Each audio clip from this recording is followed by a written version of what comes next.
श्री द्वादश स्तोत्र प्रथम अध्याय।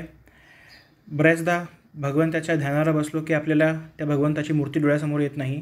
मग त्या मूर्तीचं ध्यान कसे करावे याकरता त्याच्या अवयवांचे वर्णन मध्वाचार्य इथे करतात। ज्याप्रमाणे कपिलरूपी परमात्मा श्रीमद भागवतामध्ये आपल्या आईला देवहूतीला उपदेश करत असताना भगवंताच्या अंगांगाचे वर्णन करतात, त्याचे ध्यान कसे करावे हे सांगतात। त्याला अनुसरून श्री मध्वाचार्य येथे फक्त 12 श्लोकांमध्ये भगवंताच्या अंगांगांचे वर्णन करतात। श्री गुरुभ्यो नमः। हरि ओम। वंदे वंद्यं सदानंदं वासुदेवं निरंजनम इंदिरापतिमाद्यादि वरदेशवरप्रदम। इथे आचार्य सांगतात वंदे, मी नमस्कार करतो। कोणाला नमस्कार करतो तर बाकी सर्व विशेषण आहेत। वंद्यम, वंदनीय अशा, सदानंदम, नेहमी आनंदी असणारा, किंवा सताम म्हणजे सज्जनांना आनंद देणारा, वासुदेवम, वासुदेव म्हणजे एक वसुदेवाचा पुत्र कृष्ण, आणि दुसरा म्हणजे सर्वांमध्ये वास करणारा वासुदेव। निरंजनम, अंजना म्हणजे चिकटणारे, पापे काय चिकटतात तर पापे चिकटतात किंवा दोष चिकटतात, तर निर्दुष्ट निर्दोष असा, आणि इंदिरापती लक्ष्मीचा पती, आद्यादी वरदेश वरप्रदम, आद्य म्हणजे ब्रह्म, आद्यादी म्हणजे ब्रह्मदेवादी देव। कुठले देव तर वरदेश, वर देणारे देव, वरद ईश, वरद देणारे देव। वर देणारे देव प्रसिद्ध देव कोण आहेत तर ब्रह्म, गरुड, शेष, रुद्र यांनासुद्धा वरप्रदम, यांनासुद्धा वर देणारा देव म्हणजे आद्यादी वरदेश वरप्रदम। अशा विष्णूला, अशा नारायणाला मी नमस्कार करतो, जो वंदनीय आहे, नेहमी आनंद देणारा आहे। नंतर जो वासुदेव आहे, जो निर्दोष असा आहे, इंदिरापती आहे, आणि ब्रह्मादी सर्व देवांनासुद्धा जो वर देणारा आहे, अशा विष्णूला, अशा नारायणाला मी नमस्कार करतो। नमामि निखिलाधीश किरीटा घृष्टपीठवत वृत्तमश्यमनेर्काभम श्रीपते पादपंकजम। इथे विष्णूच्या चरणकमलांचं वर्णन आहे। मध्वाचार्य सांगतात अहम म्हणजे मी, श्रीपते हे पादपंकजम नमामि, श्री विष्णूच्या पादपंकजांना, चरणकमलांना नमस्कार करतो। मग ते पादपंकज कसे आहेत तर निखिलाधीश किरीटा घृष्टपीठवत, म्हणजेच निखिल म्हणजे समस्त, अधीश समस्त जगाचे अधीश असलेले देव, त्यांच्या किरीट मुकुटांच्या घृष्ट संघर्षामुळे ज्याच्याशी संघर्ष होत आहे अशा पीठावरती असलेले पादपंकज। आणि ते पादपंकज कसे आहेत तर हृत्तमश्यमनेर काभम, हृत म्हणजे हृदय, तम म्हणजे अंधकार, शमने त्याचे निराकरण करण्यासाठी, अर्क म्हणजे सूर्य, आभा, आभा म्हणजे प्रकाश। म्हणजेच मी त्या विष्णूच्या चरणकमलांना नमस्कार करतो, जे चरणकमल ज्या पीठावरती आहेत त्या पीठांवरती सर्व देव येऊन आपले मुकुट संघर्ष करतात, म्हणजेच मुकुट आपटतात, नमस्कार करताना त्यांची मुकुटे आपटतात, अशा पीठावरती असलेले पादपंकज। आणि ते पादपंकज ज्यांचा प्रकाश एवढा आहे की आमच्या हृदयातील सर्व अज्ञानरूपी अंधकार नष्ट होऊन आम्हाला ज्ञानरूपी सूर्यासारखा प्रकाश लाभतो, असे पादपंकज, असे चरणकमल ज्यांना मी नमस्कार करतो। जांबूनदांबराधारं नितंबं चिंत्यमीशितुः स्वर्णमंजीर संवीत मारूढं जगदंबया। इथे मध्वाचार्य श्री विष्णूच्या, श्री हरीच्या नितंब म्हणजे कटिप्रदेशाचे वर्णन करतात। इथे ते प्राचीन संस्कृतमधील नितंब हा शब्द वापरतात। अर्वाचीन संस्कृतमध्ये, आधुनिक संस्कृतमध्ये नितंबाचा अर्थ हा कटिप्रदेश असा होत नाही, पण प्राचीन संस्कृतमध्ये शरीराचा मध्यभाग म्हणजे नितंब, त्यामुळे तो वैदिक वाङ्मयातील शब्द मध्वाचार्य वापरतात। आचार्य सांगतात ईशितुः नितंबम चिंत्यम, म्हणजेच विष्णूच्या, देवाच्या कटिप्रदेशाचे, कमरेचे ध्यान करावे।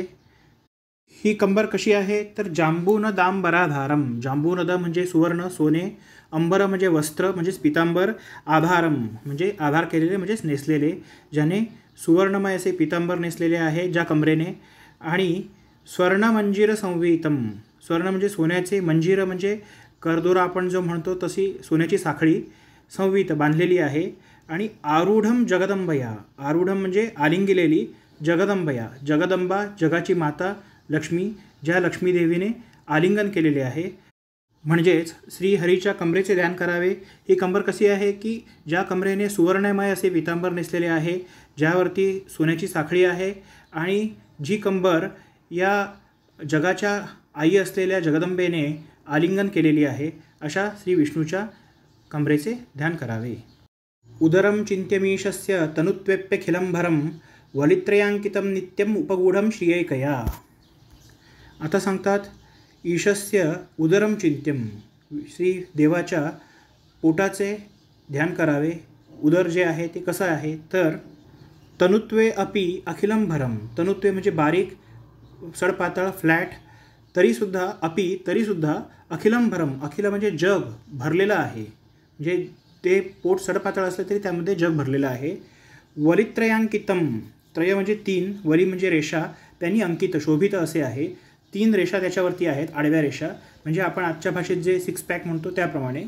आणि नित्यम नेहमी, उपगूढम म्हणजे आलिंगिलेलं, श्रिया एकया, एकया म्हणजे फक्त एकट्या, श्रीने म्हणजेच लक्ष्मीने आलिंगिलेले असे पोट आहे, त्याचे ध्यान करावे. म्हणजे पुरातन विग्रहामध्ये आपण पाहतो की लक्ष्मी डाव्या मांडीवरती बसलेली आहे आणि तिने उजव्या हाताने आलिंगन केलेलं आहे. ते आलिंगन कमरेला असतं आणि तळहात जो असतो तो पोटावरती आलेला असतो.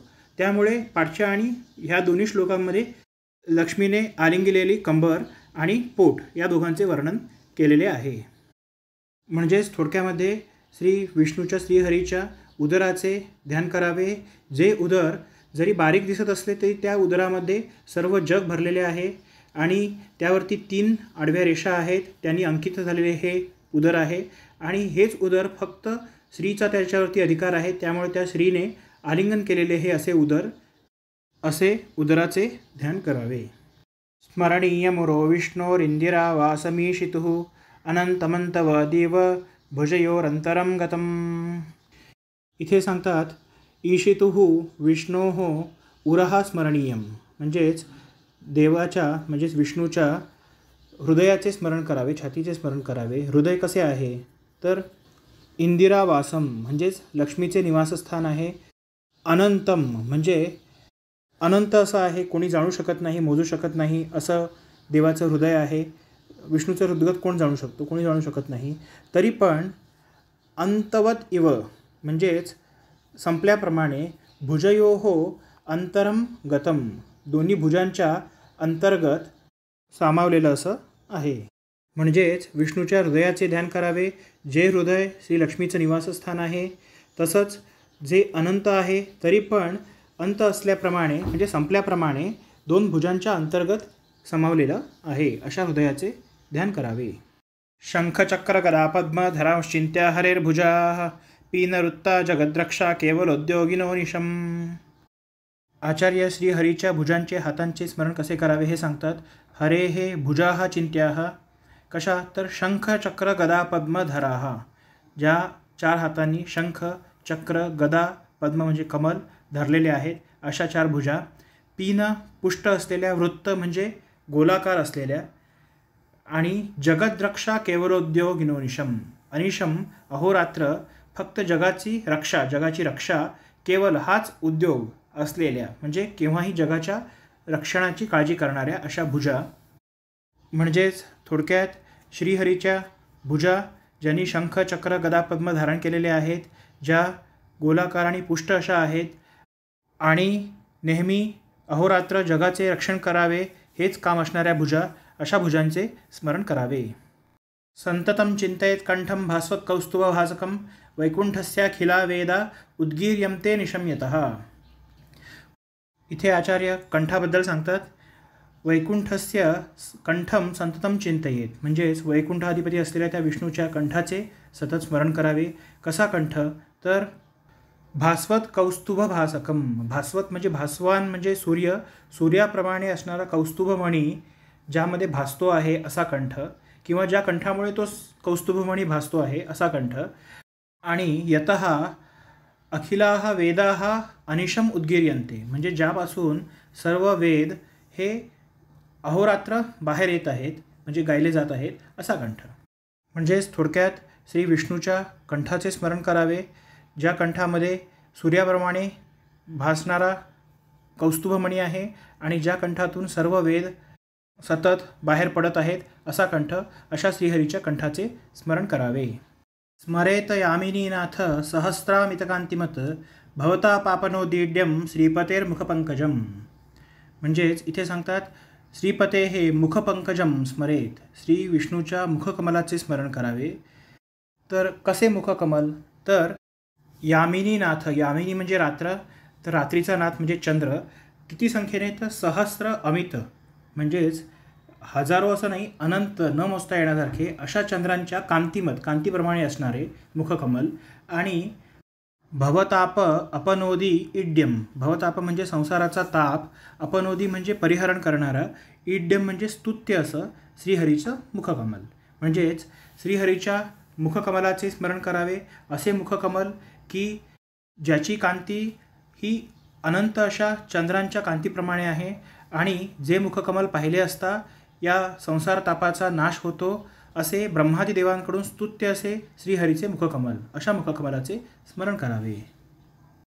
पूर्णानन्य सुखोद्भासी मंदस्मतमधीशितुः गोविंदस्य सदा चिंत्यम नित्यानंद परप्रदम. इथे श्रीहरीच्या मंदहासाचे वर्णन करतात. अधिशितुः गोविंदस्य मंदस्मितम सदा चिंत्यम, म्हणजे अधिशितुः म्हणजे सर्वांचा आधीश असणाऱ्या गोविंदस्य, गो म्हणजे वेद, गो म्हणजे गायी, त्यांचे रक्षण करणारा, त्यामुळे गोविंद, त्याच्या मंदस्मिताचे मंदहास्याचे नेहमी चिंतन करावे. कसे मंदहास्य तर पूर्णानन्य सुखोद्भासी, पूर्ण अनन्य सुख उद्भासी, पूर्ण संपूर्ण, अनन्य म्हणजे असाधारण असे सुख, उद्भासी उत्कृष्ट असे भासणारे. आणि कसे मंदहास्य तर नित्यानंद पदप्रदम, नित्य नेहमी आनंद, कायम आनंद देणारे पद, म्हणजेच मोक्षप्रदम, मोक्ष देणारे, असे हे मंदहास्य. थोडक्यात श्री विष्णूच्या श्रीहरीच्या मंदहास्याचे मंदस्मिताचे स्मरण करावे. कसे मंदहास्य तर केव्हाही सुख बाहेर पडणारे, सुख देणारे आणि संपूर्ण सुख देणारे आणि नेहमी मोक्षपद प्राप्ती करून देणारे असे मंदहास्य, त्याचे सदा चिंतन करावे.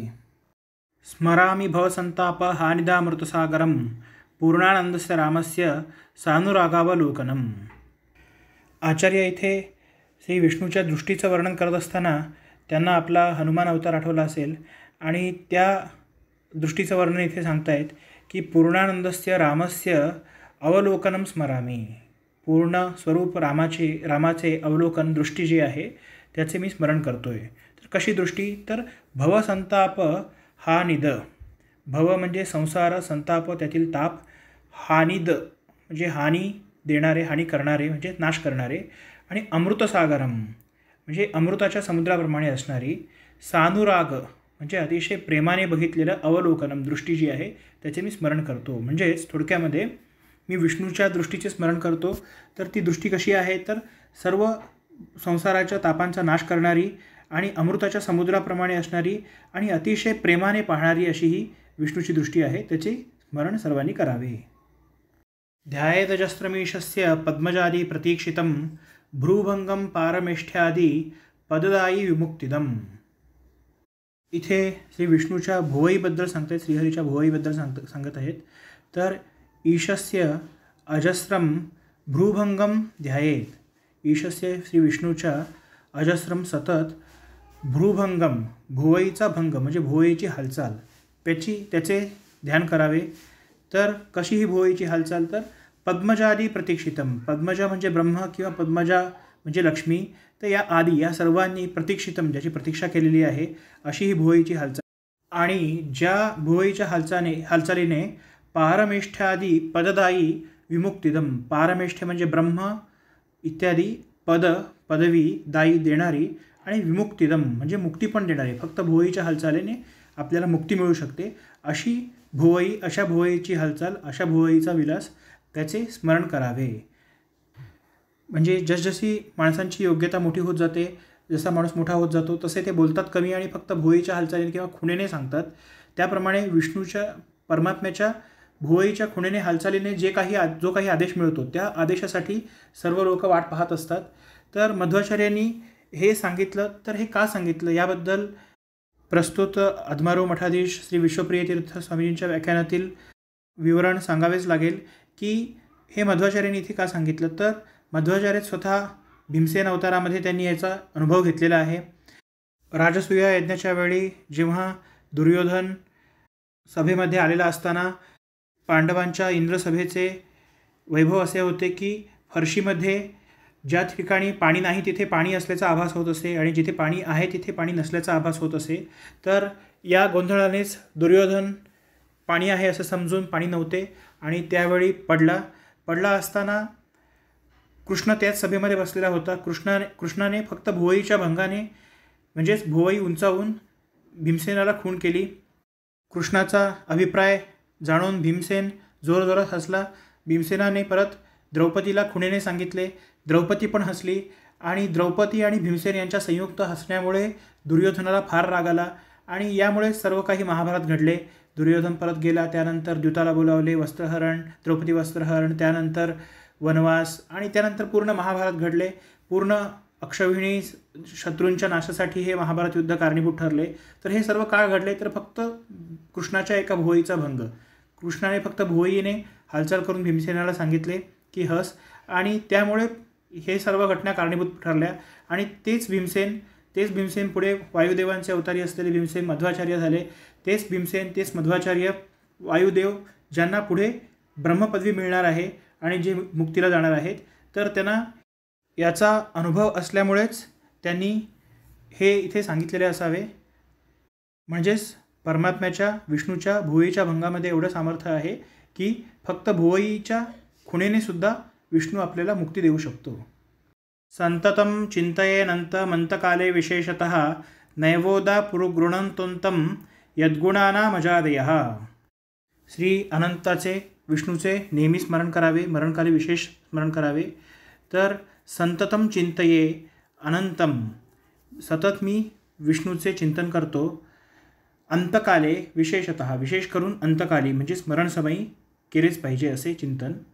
तर कसा अनंत, तर यद्गुणानाम, ज्याच्या गुणांना, अजादयः ब्रह्मादिदेव, संततम गृणंतः अंतम नैव उदापुः, म्हणजे ब्रह्मादिदेव सतत ज्या गुणांचे प्रतिपादन करत असतात, गुण मोजत असतात, गुणांचे वर्णन करत असतात, त्यांना अजून अंत नैव, अजूनही नाही, उदापुः, मिळालेला नाही.